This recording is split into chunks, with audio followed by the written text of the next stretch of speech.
News 18 की खबर पर मुहर लगी है और जो सीएम सुखविंदर सिंह सुक्खू की पत्नी कमलेश ठाकुर को टिकट मिली है। सबसे पहले न्यूज 18 ने दिखाया था कि सीएम सुक्खू की पत्नी देहरा से उम्मीदवार हो सकती है कांग्रेस पार्टी की। और हमारे साथ बात करने के लिए कुछ बुद्धिजीवी वर्ग के लोग हैं। इन्होंने कुछ दिन पहले प्रेस कॉन्फ्रेंस करके ये मांग की थी कि मुख्यमंत्री की पत्नी को देहरा से टिकट दी जाए। हमारे साथ सतीश ठाकुर हैं, उनसे जानेंगे कि अब तो जो हमने मांग की थी हाईकमान से भी की थी और मुख्यमंत्री से भी की थी, वो पूरी हो गई है। मुख्यमंत्री की पत्नी यहाँ से प्रत्याशी हैं, किस तरह देख रहे हैं? मैं सबसे पहले माननीय मुख्यमंत्री ठाकुर सुखविंदर सिंह सुक्खू जी एवं कांग्रेस पार्टी के तमाम पदाधिकारी, हाईकमांड, सभी लोगों का अपने देरा के निवासियों की तरफ से व अपनी तरफ से बहुत बहुत धन्यवाद करता हूं। और मैं आशा करता हूं कि देरा के लोग एक ऐतिहासिक जीत हमारी देरा की बेटी को दिलाएंगे और जिससे माननीय मुख्यमंत्री जी का जो उत्साह है और बढ़ेगा और जिसमें काम करने की जो कामों की झड़ी है वो देरा में लगेगी। मुझे पूर्ण विश्वास है। अभी अभी मुझे सूचना मिली है, जैसे व्हाट्सएप पे मैंने पढ़ा और शिमला से जैसे मैंने जानकारी ली है, देरा के लिए 2 कार्यालय जो कई वर्षों से लंबी मांग रही है कि देरा को जिला बनाया जाए, उसी कड़ी की पहली कड़ी खुल गई है। और देरा में पीडब्ल्यूडी का एससी ऑफिस एवं एसपी ऑफिस की घोषणा जो है कैबिनेट के द्वारा अप्रूवल कर दी गई है, जिसकी जो तुरंत जो है उसकी कार्रवाई आगे कर दी जाएगी और कार्यालय खुल जाएगा। इसके लिए आपको बधाई। लेकिन जो आपने मांग की थी कि मुख्यमंत्री की पत्नी कमलेश ठाकुर यहाँ की बेटी है और उनको टिकट मिले, कितना जोश है कार्यकर्ताओं में, कितना, क्या लग रहा है आपको? देखो, मैं पहले ही स्पष्ट कर चुका हूँ कि लोगों की मांग, जो लोगों का हमने रीड किया, जो लोगों ने हमें कहा, जो पंचायत प्रधान एवं जो बुद्धिजीवी वर्ग थे उन्होंने निष्कर्ष निकाला, हमें ये लगा कि कांग्रेस के सबसे उपयुक्त उम्मीदवार एवं देरा के विकास के लिए जो सबसे उपयोगी रहेगा वो श्रीमती कमलेश ठाकुर, जो माननीय मुख्यमंत्री की धर्मपत्नी है, उससे उपयुक्त उम्मीदवार हमारा था नहीं।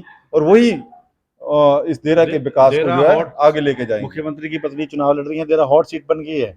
अब ये बात हॉट सीट बन गई, किस तरह देख रहे हैं? सामने निर्दलीय विधायक होशियार सिंह जो जिन्होंने चुनाव लड़ा था, फिर जीते, फिर इस्तीफा दिया, फिर वो भारतीय जनता पार्टी से चुनाव लड़ रहे हैं। इस बात के ऊपर मैं यही टिप्पणी करना चाहूंगा, ये वक्त बताएगा कि ये तपती धूप में लोगों को याद रहेगा कि किस बात की सजा हमें मिल रही है। जिस व्यक्ति को हमने 5 साल के लिए चुन के भेजा, क्यों वो 15 महीने में वापस आ गया?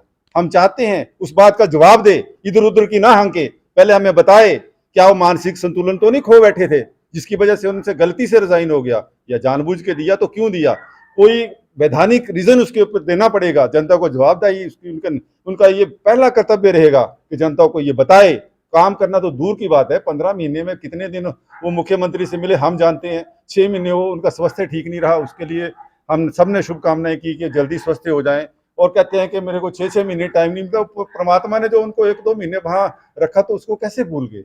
मिलने के लिए जब जाते थे, हमें पता है उनके टेलीफोन पे काम होते थे, उनके मेडिकल बिल एक दिन में 1 घंटे के अंदर उनको उनके खाते में पड़े हैं। फिर ये टिप्पणी करना वाजिब नहीं, इंसानियत नहीं है। आदमी को सब कुछ भूल जाना चाहिए। हम इस सृष्टि पे आए हैं, सच बोलना चाहिए। एक पेड़ के नीचे जो व्यक्ति एक शाम काटी होती है, वो उसके ऊपर अगर कुल्हाड़ी मारे तो 20 बार सोचता है कि नहीं यार, इस पेड़ के ऊपर मैंने एक शाम काटी है, इस करके मैं इसको काटूंगा नहीं। और आजकल एक याद रखना कि लोग तुरंत रिजल्ट चाहते हैं। लोग बुद्धिमान है, उनको पता है ये सरकार जो है ये पूरी तरह से सुरक्षित सरकार है, स्थिर सरकार है और ये 3.5 साल काम करेगी। इसकी शुरुआत शुरू हो गई है। देरा की बेटी को जैसे ही टिकट की घोषणा हुई, उसी दिन 2 घोषणाएं हमें मिल गई, हमें सौगात मिल गई। मतलब इससे ये लगता है कि आने वाले दिन देरा के लिए, विकास के लिए जो है बहुत ही अच्छे रहेंगे। और जो कई सदियों से देरा का विकास नहीं हुआ है, उसमें चौमुखी नहीं 10 मुखी विकास होगा। हम भी चाहते हैं विकास हो, लेकिन आज ही भारतीय जनता पार्टी की बैठक हुई। जो देखो, किसी पार्टी बीजेपी पार्टियां सब अपनी अपनी जगह ठीक है, ये व्यक्ति विशेष की बात हो रही है, हमारा ये गिला नहीं है। जिस बीजेपी के बड़े नेता देरा की जनता ने 5 साल के लिए चुना, सबसे पहला उसका जवाब चाहिए। कोई ना कोई कारण होता है। आप मेरे पास आए, आपने कोई सवाल करने थे जिनके आप मेरे पास आए, मैं उनको जवाब दे रहा हूँ। हमारे सवाल नहीं सुन रहे हैं, मेरा रोल रहेगा गुस्सा के माननीय विधायक के ये, इसलिए तपती धूप में यार चुनाव थोप दिए। हम सवाल नहीं सुन रहे हैं अभी। हमें पता है लोगों ने उनके कई लोगों ने मेरे से टेलीफोन पे किए, क्या टेलीफोन ये जो हम हमारे माननीय मुख्यमंत्री अपने माननीय विधायक जो ये अपना त्याग पत्र देने जा रहे हैं, मैं क्या यार इससे ये तो मेरे समझ से परे है। उनको तो किसी भी पार्टी में जा सकते हैं, उनके तो चारों दरवाजे खुले हैं, उन्हें तो दोनों हाथ में लड्डू हैं, इधर भी जा सकते हैं उधर भी जा सकते हैं। परंतु पता नहीं, ये कहा जाता है कि जिसके भाग्य में अगर आपके साथ मैंने 10 मिनट लगाने हैं तो मुझे 10 ही मिलेंगे। अगर मेरा राज 5 साल का है तो 5 साल का ही मिलेगा, अगर 15 महीने का है तो 15 महीने का मिलेगा। ऊपर वाला जो है बुद्धि भ्रष्ट कर देता है। थोड़ा गुस्सा शांत करें। मैं गुस्सा नहीं कर रहा, मैं चाहता हूं कि ये इलेक्शन इसमें नहीं होनी चाहिए थी। इतनी गर्मी है, इलेक्शन कमीशन ने स्वयं रियलाइज किया कि इस समय अनुकूल नहीं था इलेक्शन के लिए।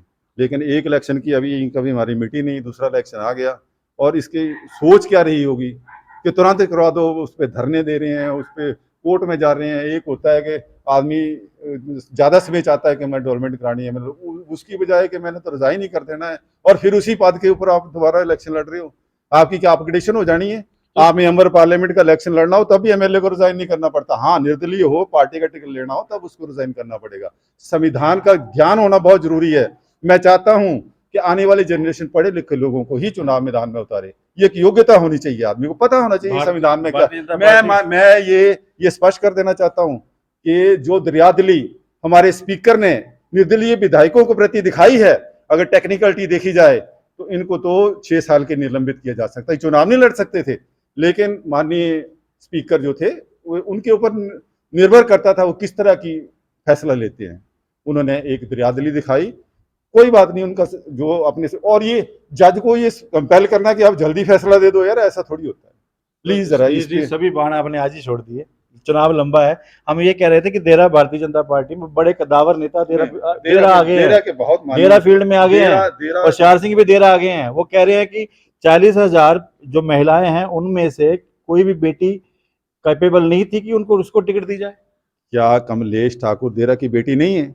उसको तो आप बताएंगे। नहीं, देरा की बेटी है, वो देरा तहसील है उनकी, देरा के रहने वाले हैं, उनकी देरा में सारी रिश्तेदारियां देरा में। हम तो उनको, ऐसा होता नहीं है, रोटी बेटी का रिश्ता है हमारा। देरा तो एक ही था पहले, डिलिमिटेशन में इधर से उधर हो जाओ तो रिश्तेदारियां थोड़ी खत्म होती है। लोग पाकिस्तान इंडिया के अंदर जब अलग अलग बॉर्डर है, अभी भी रिश्तेदार उनके यहाँ आते हैं, हिंदुस्तान के पाकिस्तान जाते हैं। ये जो है ना संकुचित विचारधारा नहीं होनी चाहिए, और राजनीति में आकर थोड़ा आदमी को ब्रॉड माइंडेड होना चाहिए। सबको लेके चलना है, सबका साथ, सबका विकास, सब हमारे भाई हैं, सब हमारे बहनें। हम जगह जगह जाके क्यों बोलते हैं बहन जी बहन जी, तो इसका मतलब ये कि हमारी पूरी जो भी हिंदुस्तान का निवासी है उनको भी बहन बोलना है, और हमारी हिंदू संस्कृति में तो जो भी लेडी है हमारी बहन है, तो हम तो रिस्पेक्ट करना जानते हैं। चलो आखिरी सवाल है, कहीं गुस्सा इसलिए तो नहीं था कि आप भी दावेदार थे? नहीं, मुझे इस बात का कोई गिला नहीं है। मैं तो स्पष्ट कर चुका था कि कांग्रेस पार्टी जिसको भी प्रत्याशी बनाए, हमने अपना अनुरोध किया था, हमने नाम ले दिया था कि अगर माननीय मुख्यमंत्री की धर्मपत्नी जो है प्रत्याशी बनाई जाती है तो देरा के विकास के लिए उससे उपयुक्त उम्मीदवार कोई नहीं है, तो उसी को मद्देनजर रखते हुए हमने रिक्वेस्ट भेजी। हम फिर धन्यवाद दिए माननीय मुख्यमंत्री जी के, जिन्होंने हमारी बात मानी और श्रीमती कमलेश ठाकुर को देरा का प्रत्याशी बनाया। धन्यवाद जी। ये थे हमारे साथ जो रिटायर्ड अधिकारी हैं, और इन्होंने पीछे बुद्धिजीवी जो लोगों के साथ 25 पंचायतों के जो लोग थे उनके साथ एक बैठक की थी। उसमें कमलेश ठाकुर जो सीएम की पत्नी को टिकट देने की अपील की थी। लेकिन अब जो आप इन्होंने कहा है कि जो अटैक किया है, जो यहाँ से बीजेपी के प्रत्याशी हैं होशियार सिंह पर, उन पर भी खुलकर ही बोले हैं। और आने वाला समय बताएगा कि 10 जुलाई को जो देरा की जनता है वो किसको चुनकर विधानसभा भेजती है। ब्रजेश्वर साकी न्यूज़।